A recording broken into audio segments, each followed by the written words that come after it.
الرحمن الرحيم. أعزائي محبي وعشاق الكرة المصرية من مشاهدي استاد مصر وقناة اون سبورت، مسك الختام للأسبوع الثامن للدوري المصري الممتاز موسم 2016-2000. بتفوز لأول مرة هذا الموسم، وفوز فرق لأول مرة في تاريخها في الممتاز من على استاد الجيش ببرج العرب. الثامن وجهاد جريشة بيطلق صافرة البداية.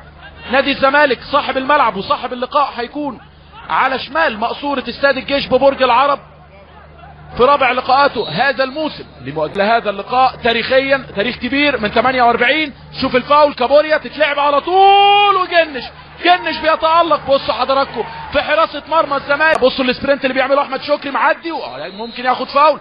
وكابوريا على التنفيذ بالتخصص، اكيد كابوريا هيلعبها برجله اليمين يبقى فيها السويرف، واربعه لعيبه من المصري في الكادر جوه ال 18 واحمد كابوريا، وبيلعب العرضيه على القائم القريب لكن علي جبر. لا والله ده احمد جعفر كابتن فريق الزمالك اللي بيشارك النهارده في التشكيله الاساسيه. بتفوز لاول مره، وشفنا فرق بتفوز لاول مره في الدوري الممتاز. واسالوا اسامه عرابي، اسالوا النصر للتعدين، وضربه ركنيه اولى في اللقاء للنادي المصري من ناحيه اليمين يعني الشناوي. نشوف الضربه الركنيه تتلعب على طول على القائم القريب، والراسيه احمد جعفر كلاكيت ثاني مره. محمد ناصف، بصوا حضراتكم محمد ناصف الباك الشمال بيعمل التغطيه العكسيه، يبني الهجمه المرتده. هنا الخطوره، احمد توفيق ممكن يلعب العرضيه لوحده. باسم مرسي عنده هدف، باسم يعمل كنترول عايز يردها. يا سلام لو عدت، لو عدت يا باسم كان احمد توفيق بانفراد اكيد، لكن تترد من هجمه هنا لهجمه هنا، مش ملاحقين وعلينا الريتم زي اللعيبه ما هي نازله. الريتم سريع جدا. محمد ماجد أنش هداف النادي المصري، تترد مرة تانية. الضغط هنا من نص الملعب، تترد لمحمد ماجد عايز يلعب البينية في الحتة الفاضية.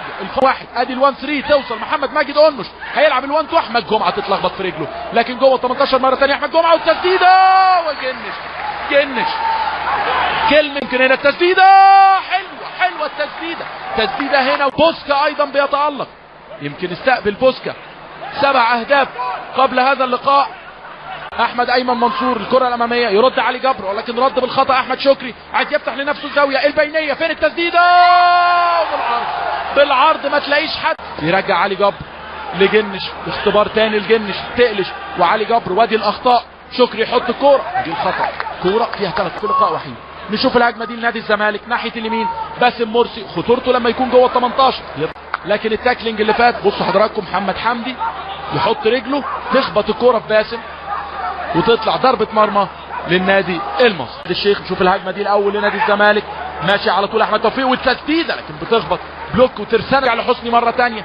عنده اسيست في لقاء انبي لباسم، هل يكررها النهاردة؟ توفيق احمد يلعب الطولية، اختراق من العمق عايز يعدي لكن على طول دفاع الزمالك ومحمود جنش في الكورتين اللي فاتوا. والسبب كابوريا متخصص الكور الثابتة، 6 اسيست الموسم الماضي مع النادي المصري، احد هدافين من النادي المصري على خط ال 18. واحمد كابوريا تتلعب على طول في المرمى لكن علي. شوف الهجمه دي الاول محمد حمدي، ترجع تاني لكابوريا. فريد شوقي 3-4 تمريرات، فريد يلعب القطريه عند محمد ماجد أنش، تعمل البنك. معروف يوسف اطول يعمل الرأسيه لكن مش لحد. ترجع للنادي المصري احمد كابوريا ال1 3 يطلع بيه احمد سالم صافي، عايز يلعب العرضيه. وادي العرضيه على القائم القريب على طول. تمركز هايل من دفاع الزمالك، معروف يتخلصها بشكل كويس.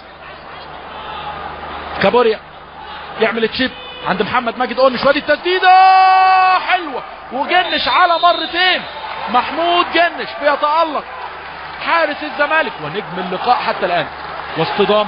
سلامات يا جنش، لكن بقوه الحقيقه تدخل احمد جمعه لحقها على طول. جنش قبل احد هدافين النادي المصري، عنده هدفين لكن الهداف الاول هو محمد ماجد أنش. احمد كابوريا عايز يعمل الاسيست ناحيه اليمين، ولكن التغطيه العكسيه 10 على 10 من محمد ناصف. معروف يوسف تتلخبط الكره تحت رجله لكن يعمل كنترول ويطلع الكره في لاعب. ابريل 2005 في اللقاء اللي انتهى للمصري البورسعيدي 2-1 هو اللي سجل حسام الهدف الاول، سمير ابراهيم كمونه كان سجل الهدف الثاني، وكان سجل للزمالك وائل الاباني. ادي احمد شكري التسديده العاليه اللي طلعت ضربه مرمى، هنستعجل مع الزمالك. تتقطع الكوره، احمد جمعه عايز يسدد بشماله، حلوه احمد جمعه. وادي حسني تغيير داخلي داخل الملعب، حسني شايفه جاي ناحيه اليمين اللي بدأ في الجهة اليسرى صاحب القميص رقم 12 احمد كابوريا عامل مشوار، لكن بيفكر في الفاول. فاول للنادي المصري، وكالعادة كابوريا يحط الكرة على الارض في جملة هتتنفذ. كابوريا تطلع لورا، اسلام صالح البينية لكابوريا، ممكن هنا العرضية اتأخر، لكن التاكلينج يا ولد 10 على 10 من اسامة ابراهيم. التاكلينج منع زاوية التمرير، كان في 3 من المصري مستنيين العرض. ادي العرضية عند احمد جعفر، متألق برأسية يردها المعروف، معروف ممكن التسديد، بيدي ظهره للجول. ترجع مرة تانية لناصر، عايز يعدلها وعلى يمينه، ويمينه غير شماله، لكن توصل لباسم، لكن معروف احمد جمعة وسط 2 عايز يحط هنا جسمه، لكن تفوق من علي جبر. بس حضراتكم الطول هنا فارق لقلب دفاع نادي الزمالك. احمد جعفر المرة دي بيعمل الكنترول ويفتح اللعب ناحية الشمال لوحده تماما. معروف يوسف، الهجمة من ناحية الشمال، معروف على الارض لباسم، يا سلام على الوان تو، معروف محتاجة الوان تاتش، ممكن العرضية، لكن العرضية مش معدية. اللقاء اللي شهد التعادل 2-2، الزمالك قدر يحقق الفوز في 3 لقاءات متتالية وبنفس النتيجة 1-0. هل يسجل النهاردة؟ نادي المصري سجل. احمد كابوريا يلعب التشيب الاماميه جوه 18، علي جبر من الدور الثالث المره دي مش من الدور الثاني. تترد الراسيه، وراسيه من هنا وراسيه من هنا، ما زالت الهجمه وادي التسديده لكن بعيده. فكره الهدف الاول يجي في الوقت الضايع، تتلعب على طول من احمد توفيق لناصر، يعمل كنترول، يا سلام على المهاره، ممكن العرضيه، عنده المساحه وادي العرضيه، لكن الراسيه من محمود حمدي تخبط في كتفه حسني يرجعها مره ثانيه. توفيق لدونجا لمعروف من اليمين، تروح للشمال لناصف، وادي العرضية، جول جول. احمد جعفر بيحرز الهدف في الوقت المحتسب بدل من ضائع، ما عملهاش في الوقت الاصلي. لفت جاتوه لاحمد جعفر ويحطها برأسية، يطلع من الدور السابع احمد جعفر يحط الهدف الاول للزمالك. بصوا حضراتكم، خدعت احمد بوسكا اللي طلع ما لقاش الكوره لفت من قدام احمد بوسكا، طلع عشان يمسكها لقى الكوره بعيد عنه، ده السويرف، دي كوره محمد ناصر، ده الاسيست، ده الهدف الاول للزمالك. هدف اول عن طريق احمد جعفر برأسية في حراسة محمد حمدي، ما عملش الجنب مع احمد جعفر، على طول بيسجل اول اهدافه مع نادي الزمالك. نتيجة لمرة تانية طبعا للنادي المصري. اسامة ابراهيم، شيكا من لمسة واحدة، شيكابالا، تمريرات من نادي الزمالك يرجعوا الاستحواذ، يزهقوا لعيبة المصري، لكن لعيبة المصري ما بتزهقش، عاملين الضغط في نص ملعب الزمالك. حكم اللقاء بيقول ما فيهاش حاجة. توصل الكرة ناحية الشمال، احمد كابوريا ممكن يلعب العرضية لكن يسلم لمحمد حمدي، ترجع مرة تانية لكابوريا، معاه اسامة ابراهيم هيضم جوه الملعب. احمد موسى عند احمد سالم برجله الشمال، ترجع ولكن تاكلينج ويدور 360 درجة، عايز يلعب البينية لشيكابالا. ايضا لعيبة اصحاب الاسيست في الموسم الماضي مع النادي الاسماعيلي في المدة اللي شارك فيها في الدور الاول مع الدراويش في ظل القيادة الفنية لميدو. ترجع تاني الهجمة للزمالك في المشهد الهجومي، اول مرة تشوف الزمالك في الثلث الهجومي. محمد ناصر بيكررها مرة تانية لكن خلاص تعلموا الدرس لاعبي النادي المصري في الكرة اللي فاتت، وتمركز هايل من 3 من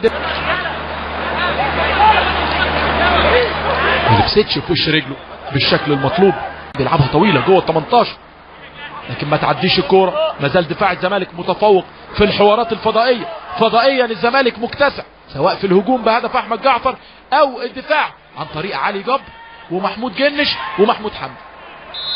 احمد كابوريا، لكن احمد شكري ايضا موجود، هيلعب بشماله، يلعبها على طول، محتاجه اللمسه وتترد مره ثانيه، وفي صفاره يكمل احمد ايمن منصور من رأته، يلجأ للفاولات واحمد توفيق. خد بالك، توصل الكرة عند كابوريا، الكرة الطولية بنقطة البنالتي، تردت لمين؟ بدل نقول تترد يبقى فريد شوقي واحنا مغمضين. توصل الكرة عند احمد شكري، ادي العرضية المرة دي، واحمد جمعة الرأسية فين؟ الرأسية واحد والتاني، لكن بيسلم فريد شوقي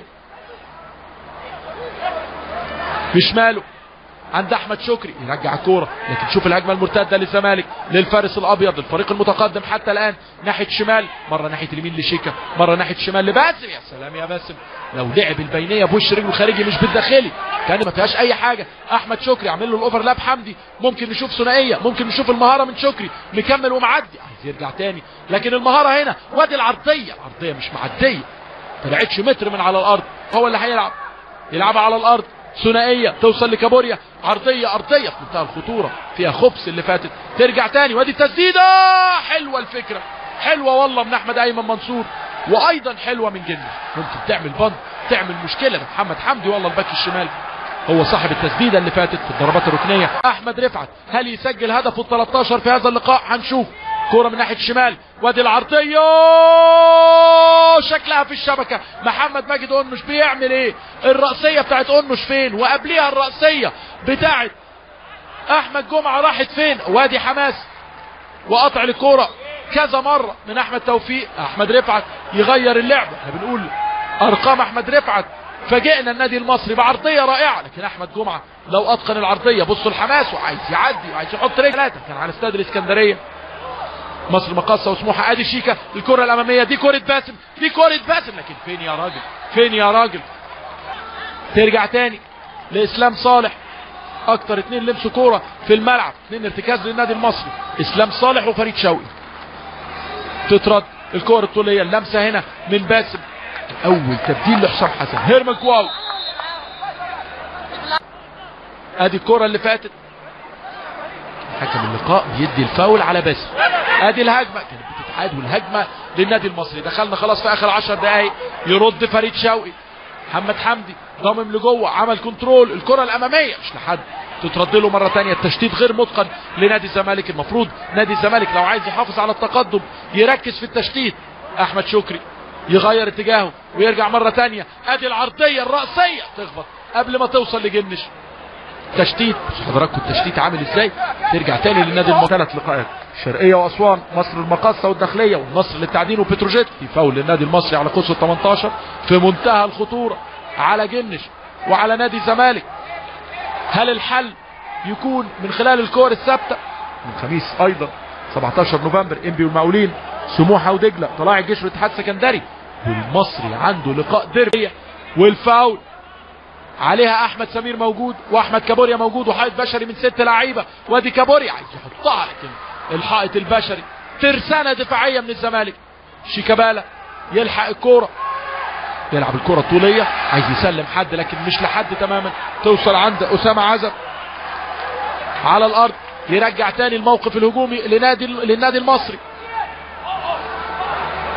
مصري عمل كل حاجه الا التسجيل في هذا اللقاء، استحوذ، اخذ كورنرات، اخذ كور ثابته، وصل لمرمى جنش، هدد مرمى جنش، ولكن حتى الان النتيجه التقدم من خلال العرضيه المتقنه والرأسيه الرائعه عن طريق احمد جعفر.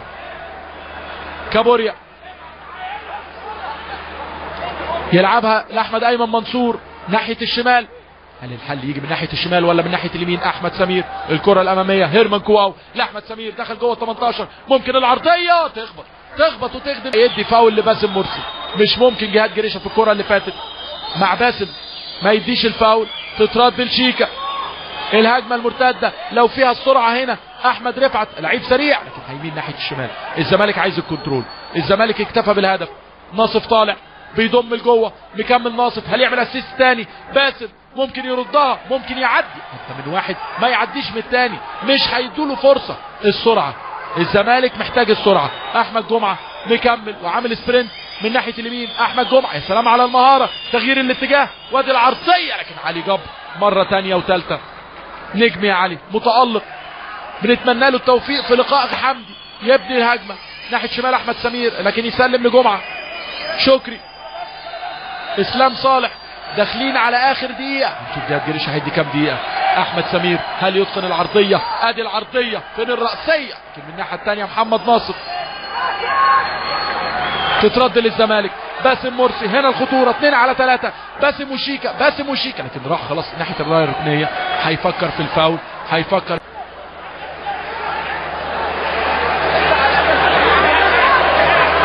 اعتقد دي 6 دقايق، مفيش لاعب للنادي المصري رقم 6 واعتقد الحكم الرابع بيعلن عن 6 دقائق وقت محتسب بدل من ضائع. بالفعل 6 دقائق وقت محتسب بدل من ضائع. المذيع الداخلي لاستاد الجيش برج العرب بيعلن عن 6 دقائق مش 3 دقائق. ترجع تاني، لسه التبديل ما اتموش، التبديل الثالث لحسام حسن. ادي الكره الاماميه، باسم هنا الخطوره لو قطع، لكن دايما سابق بخطوه اسامه عزب. الكره الوحيده اللي سبقوا بيها هجوم الزمالك عن طريق احمد جعفر، التغطيه مع محمد حمدي، ما عملش الجامب معاه، عشان كده الزمالك 1-0. توصل الكوره، فريد شوقي يلعب القطريه ناحيه اليمين لوحده تماما، احمد سالم. احمد اتاخر خلاص، وادي العرضيه خلاص، راجل من بدري كان عايز يلعب بايجابيه اكتر من كده. احمد صافي كان ممكن يعمل كنترول اسرع من كده. اسامه عزب عايز يلعب العرضيه، وادي العرضيه، هيرمان كواو تترد. لسه الهجمه، احمد جمعه 1 على 1، احمد جمعه على شماله، والتسديده تخبط مره ثانيه ومره ثالثه، ولكن زي ما بيتالق جنش وزي ما بيتالق علي جبر، العارضه بتتالق في هذه اللقطه. تعاقد تام مع جنش مع العارضه في اللقطه اللي فاتت. لسه الهجمه، احمد سمير يفتح لنفسه الزاويه عند سن ال 18، عايز يعدل الكوره لاحمد كابوري، التسديده صعبه قوي لكن تترد، ودي حلوه، فكرتها حلو لكن التنفيذ مش حلو. شفتوا حضراتكم؟ لا اللقطه تتعاد مره واثنين وثلاثه. الرأسيه، ادي التبديل، ادي العرضيه الرائعه اتلعبت، وهيرمان كواو برجله على طول، لكن العارضه بتنزل سنتيمترات، بتنزل حوالي 5 سنتي عشان تحافظ على تقدم الزمالك. بصوا حضراتكم، تحس ان العارضه نزلت بتخبط فيها الكوره وتطلع لبره. هنا التوفيق بقى وعدم التوفيق. العارضه بتحب جنش، العارضه بتحب الزمالك. بنلعب في الدقيقه الثالثه،